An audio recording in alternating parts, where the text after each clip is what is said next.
నేటి కార్యక్రమం నిర్వాహకుడు రామాయంపేట మున్సిపల్ అధ్యక్షుడు మిత్రుడు అవినాష్ రెడ్డి గారికి, వేదిక మీద ఉన్నటువంటి స్థానిక రామాయంపేట మున్సిపల్ కమిషనర్ గారికి, గౌరవనీయులు మాజీ జిల్లా అధ్యక్షుడు సోదరుడు గడ్డం శ్రీనివాస్ గారికి, జిల్లా పార్టీ ప్రధాన కార్యదర్శి శ్రీనివాస్ గారికి, ప్రస్తుత జిల్లా అధ్యక్షుడు సోదరుడు మల్లేష్ గౌడ్ గారికి, రాష్ట్ర కార్యవర్గ సభ్యులు గౌరవనీయులు రాష్ట్ర కౌన్సిల్ సభ్యులు గౌరవనీయులు రాగి రాములు గారికి, రామాయంపేట రూరల్ అధ్యక్షుడు మిత్రుడు నవీన్ గారికి, పాత నాయకులు పాత పట్టణాధ్యక్షుడు మిత్రుడు శంకర్ గారికి, ప్రసాద్ గారికి, ఇక్కడ ఉన్నటువంటి దయానంద రెడ్డి గారికి, భారతీయ జనతా పార్టీ ఆత్మీయ కుటుంబ సభ్యులకి, బాలరాజు గారికి, ప్రింట్ ఎలక్ట్రానిక్ మీడియా మిత్రులకి, ముఖ్యంగా ఈరోజు హెల్త్ క్యాంప్ నిర్వహణకి ఇక్కడికి వచ్చేసినటువంటి డాక్టర్ గారికి, వారి సిబ్బందికి అందరికీ కూడా పేరు పేరున నమస్సుమాంజలు తెలియజేస్తాము. మనం ఎట్లా గట్టిగా ఉన్నామో, మనం ఎట్లా ఆరోగ్యంగా ఉన్నామో, గ్రామాల్లో ఉన్నటువంటి ప్రజలు, మున్సిపాలిటీల్లో ఉన్నటువంటి పేద ప్రజలు కూడా ఆరోగ్యాన్ని కాపాడుకుంటే బాగుంటుంది అనేటువంటి ఉద్దేశంతో వాళ్ళని హాస్పిటల్కి తీసుకురావాలంటే మళ్ళీ ఒకరు సహాయం కావాలి, ఒక డే అంతా పోతుంది అనేటువంటి ఉద్దేశంతో మీరు ఎక్కడుంటే అక్కడికే డాక్టర్లను తోలుకొని వచ్చి మీకోసం ఆరోగ్య పరీక్ష చేయించాలనేటువంటి ఒక కార్యక్రమాన్ని ఈ దేశ ప్రధాని 75 సంవత్సరాలు పూర్తి చేసుకున్న సందర్భంలో ఇక్కడ కూర్చున్న వాళ్ళు ఎవరు కూడా 75 లేరు. నేను ఒక్కరికి సరిగ్గా కూర్చోరాదు, నడవరాదు, నిలబడరాదు, కష్టపడతా ఉన్నారు. కానీ నరేంద్ర మోడీ గారు 75 సంవత్సరాల వయసు పూర్తి అయిన తర్వాత కూడా మనిషి 30 సంవత్సరాల వయసు ఉన్నటువంటి వ్యక్తితో సమానంగా పోటీపడి పనిచేస్తారు. దానికి 2-3 కారణాలు ఉంటాయి.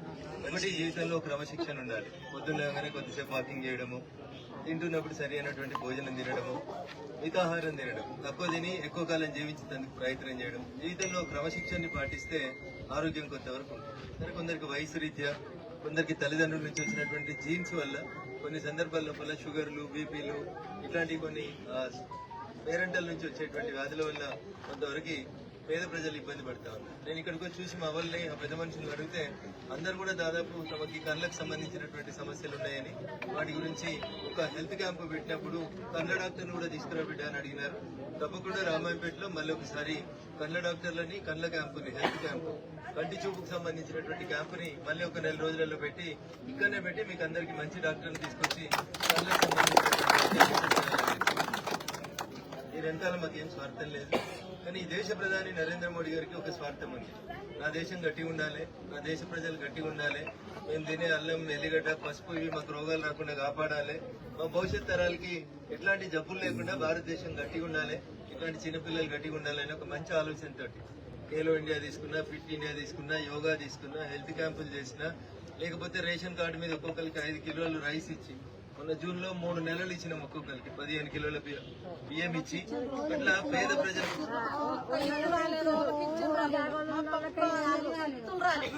రేషన్ షాప్ ఏడుందమ్మా, రేషన్ షాప్ ఏడుంది,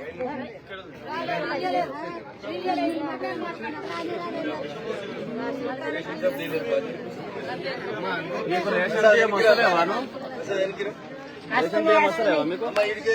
డీలర్ వచ్చినాక అదే లీగల్ సర్గా రేషన్ షాప్ కి పోతున్నాం. రేషన్ షాప్ పోయి మీకు ఎవరెవరికి 5 కిలోలు చొప్పున 3 నెలల బియ్యం ఇచ్చారు, ఎవరికి వెళ్ళదు ఇప్పుడే చెక్ చేస్తాం. చెక్ చేయకపోతే డీలర్ ని సస్పెండ్ చేస్తాం. ఇచ్చారు కదా, సరే ఎవరికైనా ఒకరికి రాకపోతే వాళ్ళకి కూడా న్యాయంగా వచ్చేదంటే ఇప్పిస్తాం. రాలేదన్నది కాబట్టి పంచాయతీ స్టార్ట్ అయింది. వచ్చినాయంటే పంచాయతీ లేదు, డీలర్ కూడా మంచిగా పనిచేస్తున్నాడు, అర్థం చేసుకోవాలి. ఎవరికైనా ఒకరికి ఇద్దరికి ఏదైనా కారణం చేత రాకుంటే ఇప్పుడే నేను రేషన్ డీలర్ గారితో మాట్లాడి మీకు అందరు ఖచ్చితంగా భారత ప్రభుత్వం పేద ప్రజల కోసం ఇస్తున్నటువంటి ప్రతి కార్యక్రమాన్ని మీ దగ్గర తీసుకురావాలనేది మా ఆలోచన. దాంట్లో భాగంగానే ఇట్లాంటి క్యాంపులన్నీ చేస్తా ఉన్నాం. దీని వెనకాల ప్రధానమంత్రి ఆలోచన నేను బాగున్నాను, నా దేశ ప్రజలందరూ కూడా బాగుండాలంటే మా ఎంపీలు, ఎమ్మెల్యేలు అందరూ పోయి గ్రౌండ్ లో పనిచేసి పేదోడు ఇంటి దగ్గరికి వైద్యాన్ని తీసుకుపోమని చెప్పాడు. స్కూళ్ల కోసం గానీ, పాఠశాలల కోసం గానీ, లేకపోతే కాలేజీల కోసం గానీ ఎట్లయితే మనం పిల్లలు బాగా చదువుకొని బాగుండాలి, మేము సరిగా చదువుకోలేకపోయినా మా పిల్లలనే మంచిగా చదువుకోవాలని మీరు ఎట్లా అనుకుంటారో అట్లే మేము మంచిగా ఉన్నాం కాబట్టి మీరు కూడా మంచిగా ఉండాలని కోరుకుంటూ ఇట్లాంటి వైద్య శిబిరాలు పెట్టుకుంటా ఉన్నాం. మా డాక్టర్లు అందరూ కూడా ఓపికగా వచ్చిన ప్రతి ఒక్కరి సమస్యను వినండి. దీంట్లో ఎవరికైనా కంటి చూపుకు సంబంధించిన సమస్యను ప్రత్యేకంగా నోట్ చేయండి. ఎంతమంది కళ్ళద్దాలు వచ్చినట్టే, ఎంతమంది కంటి చూపుకు సంబంధించిన డాక్టర్లు వచ్చినట్టు చూస్తే మళ్ళీ ఖచ్చితంగా 1 మంత్ లోపల ఇట్లాంటిది ఒక క్యాంపు పెడతాం. అవ మీకు ఏమైనా కష్టం వస్తే తప్పకుండా ఇక్కడ మీకు తెలిసిన పిల్లలు ఎవరుంటే వాళ్ళకి చెప్పండి. మీకు కష్టం వచ్చినప్పుడు అయితే ఉంటాం, మీరు దావత్ ఇచ్చినప్పుడు ఉండకుండా మీరు కష్టంలో ఉన్నప్పుడు ఉంటాం. ఖచ్చితంగా సెప్టెంబర్ 17వ తారీఖు నుంచి అక్టోబర్ 2 దాకా పార్టీ ఏ కార్యక్రమం అయితే ఇచ్చి పేద ప్రజలకు సేవ చేయమని చెప్పిందో ఓట్లు వేయించుకొని మళ్ళీ ఓట్లలా కనబడిన లీడర్లలా కాకుండా ఖచ్చితంగా మీ దగ్గరికే వచ్చి మీకు సేవ చేయాలనేటువంటి ఒక మంచి ఆలోచనతో ఈ వైద్య శిబిరాన్ని పెట్టినాం. కాబట్టి ఇక్కడ ఉన్నటువంటి స్థానికంగా ఉంటున్న మా రామాయంపేట పార్టీ పెద్దలందరూ కూడా ఒక్కొక్కరు ఖచ్చితంగా ప్రతి ఇంటికి ఎవరైనా ఉంటే పెద్ద మనుషులు వాళ్ళని తీసుకొని వచ్చి వాళ్ళకి హెల్త్ చెకప్ చేయించిన తర్వాత అవసరం మళ్ళీ తీసుకుపోవాలి అక్కడ తీసుకురావాలని చెప్పి మీరందరూ కూడా సవినయంగా విజ్ఞప్తి చేస్తూ ఆరోగ్యమే మహాభాగ్యం, మీరు బాగుండాలి, మీరందరూ బాగుంటే ఈ దేశం బాగుంటుంది అనేటువంటి ఒక మంచి ఆలోచనతో ఇక్కడ ఈ వైద్య శిబిరాన్ని ఏర్పాటు చేసినటువంటి మా పార్టీ పెద్ద నాయకులందరికీ, ఆత్మీయ కుటుంబ సభ్యులందరికీ కూడా నేను పేరు పేరున ఇప్పటికీ ఆలస్యమైంది, నేను రావడంలో కొంచెం ఆలస్యమైంది, రాత్రి విజయవాడ నుంచి వచ్చేసరికి 2 అయింది కాబట్టి కొంచెం ఆలస్యమైంది. కొద్దిగా ఓపిక ఉండండి, ప్రతి ఒక్కరు కూడా వైద్య పరీక్షలు చేస్తారు. ఖచ్చితంగా ఇటు పక్కన ఉన్న లీడర్లందరూ కూడా ఇటు సైడ్ వచ్చేయాలి, అదంతా ఖాళీ చేసేయాలి మీరు, ఇటు పక్కన అంతా ఖాళీ చేయాలి. లీడర్లు రిపోర్టర్లు అంతా ఏరియా ఖాళీ చేస్తే మళ్ళీ వచ్చేస్తారు. సైడ్ టెంపుల్ సైడ్ ఇప్పటికే లేట్ అయింది, దయచేసి ఒక్కొక్కరిని తీసుకొని చేసి వాళ్ళ కార్యక్రమాన్ని కొనసాగించాల్సిందిగా మీ అందరినీ కూడా విజ్ఞప్తి చేస్తూ ఈ కార్యక్రమ నిర్వాహకులు, ముఖ్యంగా ఈ కార్యక్రమ ఏర్పాట్లో సహకరించినటువంటి వెడ్డం శ్రీనివాస్ గారికి మిగతా వారందరికీ కూడా ప్రత్యేకంగా ధన్యవాదాలు, కృతజ్ఞతలు తెలియజేస్తూ ఈ కార్యక్రమాన్ని ఇంతటితో ముగిస్తా ఉన్నాం. జై హింద్, జై భారత్. కోసం మరి 10 ఏళ్ళు లేనిది చాలా ఆశ్చర్యం అనిపించింది. రాష్ట్రం అంతటా ఇలా యూరియా కోసం లైన్లు కనబడుతున్నాయా? మీరు చూస్తుర్రా? అంటే మీరందరూ ఎవరు వ్యవసాయం చేసే వాళ్ళు లేరు, కానీ వ్యవసాయ కుటుంబంకి వెళ్ళి వచ్చిన వాళ్ళు ఉంటారు కదా. మొత్తం రాష్ట్రంలో ఎక్కడ చూసినా ఎన్నికలకు ముందేమో హామీల జాతర, ఇవాళ ఎక్కడ చూసినా చెప్పుల జాతర ఉన్నది. దేనికి? యూరియా బస్తాల కోసం. మరి 10 ఏళ్ళు లేనిది ఇప్పుడేమైందిరా అయ్యా అని తెలుసుకుంటే మాకు స్పష్టమైన సమాచారం వచ్చింది. మొత్తం కాంగ్రెస్ వాళ్ళే యూరియా కూడా బుక్కుతున్నారు, డైవర్ట్ చేస్తున్నారు, బ్లాక్ మార్కెట్లో అమ్ముకుంటున్నారని సమాచారం వచ్చింది. నేను నిన్నగాక మొన్న గద్వాల పోయినా, గద్వాలలో చెప్పిన నేను, కాంగ్రెస్ వాళ్ళే యూరియా మొత్తం డైవర్ట్ చేస్తున్నారు, కాంగ్రెస్ వాళ్ళే యూరియాని బ్లాక్ మార్కెట్లో దందా చేస్తున్నారు, రైతులకు అందకుండా చేస్తున్నారు అని చెప్తే నన్ను నిన్నవాడు కాంగ్రెస్ వాడు తిట్టిండు, యూరియా అని అంటావా నువ్వు, అట్లా ఇట్లా డామ్ డుసుకొని తిట్టిండు. ఇప్పుడు పొద్దున వార్త చూస్తే ఇక వీళ్ళ మిర్యాల కూడా ఎమ్మెల్యే కొత్తగా గెలిచిన కాంగ్రెస్ ఆయన ఉన్నాడు కదా, ఆయన గన్మ్యాన్ ఒక లారీ యూరియా తీసుకుపోయిండట. ఆయన గన్మెన్, మరి గన్మెనే లారీ యూరియా తీసుకపోతే ఎమ్మెల్యే ఎంత ఎత్తుకపోవాలి? ఇక మరి మీరు ఒక లారీ లోడ్ గన్మెన్ ఎత్తుకపోతే ఎమ్మెల్యే సాబ్ కనీసం ఒక గోదామని ఎత్తుకపోవన్నా వద్దా? ఇద్దరుగా సవాల్. గట్లున్నది కాంగ్రెస్ వాళ్ళ కథ. ఆఖరికి యూరియా కూడా బుక్తారే, నాకు అర్థం కాదు. అది కూడా తింటారా? రైతుల నోటికాడి ముద్ద గసంటోళ్ళు కాంగ్రెస్ వాళ్ళు. ఇక వాళ్ళు చెప్పిన అబద్ధాలు ఇని ఇప్పుడు వస్తారు మళ్ళీ గంగలరావు నగర్కి, తుమ్మల నాగేశ్వరరావు వస్తారు, పెద్ద మనిషి మంత్రి కాబట్టి ఆయన కొద్దిగా వజూదు ఉంటుంది, ఏమని చెప్తే మన వజన్ ఉంటుందేమో అని మనం అనుకుంటాం. వచ్చి చెప్తాడు, అమ్మ మీకు తులం బంగారం ఇస్తా అంటాడు. ఈరోజు నేను చెప్తున్నా, రాసి పెట్టుకొని తులం బంగారం కాదు, వీళ్ళు మీ మెడల పుస్తలతాడు గుంజుకోపోతే వాళ్ళే గొప్పలు. పచ్చి లంగాలు కాంగ్రెస్ వాళ్ళు. తులం బంగారం కాదు, తులం ఇనిమియారు, మీ మెడల పుస్తలతాడు కూడా జాగ్రత్తగా పెట్టుకోరాలి వచ్చినప్పుడు, ఎందుకంటే మంచోళ్ళు అయితే కాదు. ఇంకెన్ని మాటలు చెప్పారు మీకు? 4000 పెన్షన్ ఇస్తాం, 2000 కాదు 4000. కేసీఆర్ ముసలమ్మకి ఇస్తున్నాడు, లేకపోతే ముసలాయకి ఇస్తున్నాడు, మేము ఇద్దరికి ఇస్తాం, ఇద్దరు కంపల్సరీ ఇస్తామన్నారు. వచ్చినాయా మరి 4000? 22-23 నెలలు అయిపోయా, 4000 పెన్షన్ పత్తలేదు, 2,500 యాదికి లేదు. ఆ రోజు డైలాగ్ కొట్టిండి పెద్ద మనిషి డిప్యూటీ సీఎం బట్టి విక్రమార్క. ఒక ఆయన పాపం టీవీలో అడిగిండు బట్టి విక్రమార్క గారిని, అయ్యా మరి మీరు చెప్పే హామీలు వింటుంటే మొత్తం 420 హామీలు అయినాయి, 420 హామీలు అయినాయి, మరి ఇవన్నీ కూడితే ఒక 5-6 రాష్ట్రాల బడ్జెట్ సరిపోదు, యాడికెళ్ళి ఇస్తావా పైసలు అన్నాడు. ఏమన్నాడు ఎరికేనా ఆయన? మేము కాంగ్రెస్ వాళ్ళం ఏమనుకున్నారు మీరు? మేము 125 సంవత్సరాల చరిత్ర మాది, ఒక్కొక్కరు 6-6 ఫీట్లు ఉన్నాం మేము, కేసీఆర్ బక్కగున్నాడు, మేము దొడ్డుగున్నాం, మంచి తెలివితేటలు పుష్కలంగా ఉన్నాయి మాకు, మేము మొత్తం ఎట్లా ఆదాయం ఎట్లా పెంచాలి, ఎట్లా ఆదాయం పంచాలి అవన్నీ మేము చూస్తాం, కొత్త అప్పులు చేయం, సంపద పెంచుతాం, అందరికి ఇచ్చిన హామీలు నిలబెట్టుకుంటాం, 100 రోజుల్లోనే 6 గ్యారంటీలు అమలు చేస్తాం, ఇగో బాండ్ పేపర్ మీద కూడా రాసిస్తున్నాం అన్నాడు.